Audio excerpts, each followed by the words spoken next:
So student Shri Harivansh, आज का हमारा क्वेश्चन नंबर है 1 एक्सरसाइज 6.2 का। 6.1 का चैप्टर नंबर 6 है ट्रायंगल्स। ये न्यू चैप्टर आज स्टार्ट हुआ है। सो हमको फिल इन द ब्लैंक्स बोले हैं, लेकिन इसके लिए हमें समझ में भी आना चाहिए कौन सा एंगल क्या होता है, तभी हमें यहाँ पे फिल कर सकते हैं। जैसे कि फर्स्ट में कहा है और सर्कल्स आर डैश। ठीक है, अब एक चीज सुनिएगा। पहली बात तो हमको पता होना चाहिए ट्रायंगल क्या होता है। 3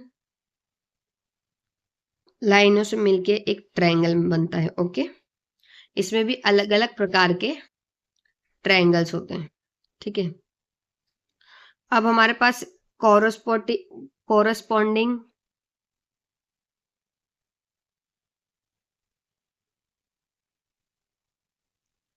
क्या होता है? देखिए, मान लीजिए हमारे पास 2 ट्रायंगल्स हैं, अलग अलग साइज के, सिमिलर भी बोलते हैं इसको। ठीक है, लेकिन इनकी इसका है 4 सेंटीमीटर, इसका है 3 सेंटीमीटर, ये है हमारा 5 सेंटीमीटर। ओके, इसका रेशो अलग हो सकता है, मतलब इसका लेंथ अलग हो सकता है, बट जो इसमें एंगल रहेंगे, मान लो यहाँ पे 40 है, यहाँ पे भी 40 होना चाहिए, यहाँ पे 20 है, यहाँ पे 20 होना चाहिए, यहाँ पे 80 है, तो यहाँ पे भी 80 होना चाहिए। Corresponding angles are similar angles, मतलब सिमिलर एक जैसे हो सकते हैं, बट साइज में अलग अलग हो सकते हैं। ठीक है, एक जैसा होते हुए भी जो अलग कहलाएं उसे क्या कहते हैं? कॉरस्पॉन्डिंग। बट इनका जो अल्टरनेट मतलब अपोजिट एंगल्स जो रहते हैं, एंगल्स उनके इक्वल होना चाहिए, तभी वह कॉरस्पॉन्डिंग एंगल कहलाता है। जैसे इनका लेंथ तो अलग है, साइड्स अलग हैं साइज में, है ना, लेकिन इनका जो अपोजिट एंगल्स है वो अलग है ना, सेम है। ठीक है, तो ये कहलाते हैं कॉरस्पॉन्डिंग एंगल्स। अब कॉन्ग्रुएंट क्या होते हैं बेटा? कॉन्ग्रुएंट वो होते हैं जिसमें ऑल साइड्स, मतलब सारी चीजें एक जैसी होनी चाहिए। मान लो स्क्वायर जो भी आपको लेना है, यहाँ पे 5 सेंटीमीटर होना चाहिए, यहाँ पे भी 5 सेंटीमीटर होना चाहिए, यहाँ पे भी 5 होना चाहिए, यहाँ पे भी 5 हो है, यहाँ पे भी 5 होना चाहिए, यहाँ पे भी 5 होना चाहिए, और यहाँ पे भी 5 होना चाहिए। ठीक है, तो ये क्या कहलाता है? कॉन्ग्रुएंट। ठीक है, अब एक और चीज सीखेंगे हम। जैसे हमारे पास मान लीजिए 2 ट्रायंगल है, ये 7 सेंटीमीटर है, ये 7 सेंटीमीटर है, ये 8 है, ये भी 7 है, ये भी 7 है, ये 8 है। तो ये आइसोलेट कहलाता है। जिसमें 2 साइड इक्वल हो जाए वो आइसोलेट कहलाता है, और जिसमें सारी साइड्स इक्वल है, 2 मान लो, 2 2 2 2 2, तो क्या कहता है? Equivalent triangle. ठीक है, ये हम इस सब चैप्टर में पढ़ने वाले हैं। ठीक है, तो हम इसी से करते हैं।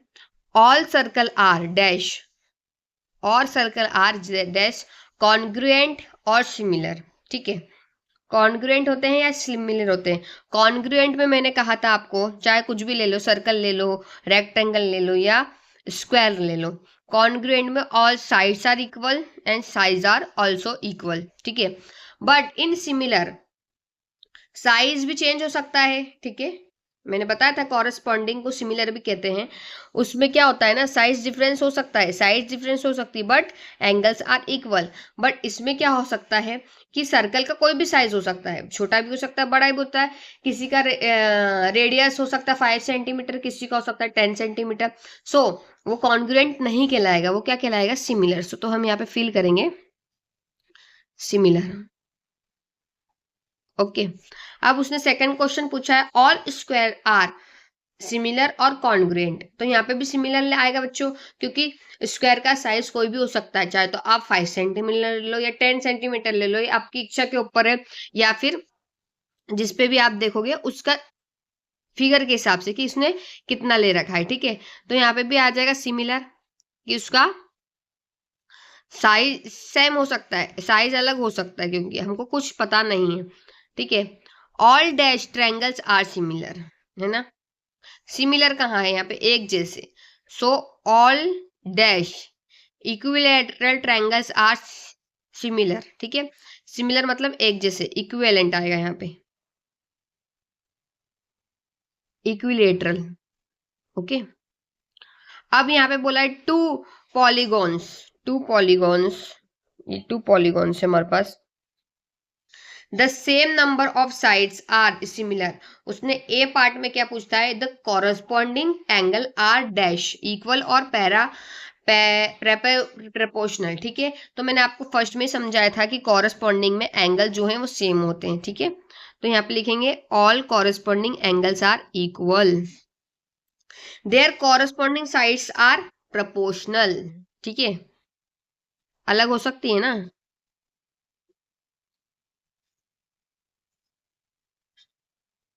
सो स्टूडेंट्स, ये हमारे 6.1 का फर्स्ट नंबर क्वेश्चन समझ आया हो तो वीडियो को लाइक करें, सब्सक्राइब करें। श्री हरिवंश।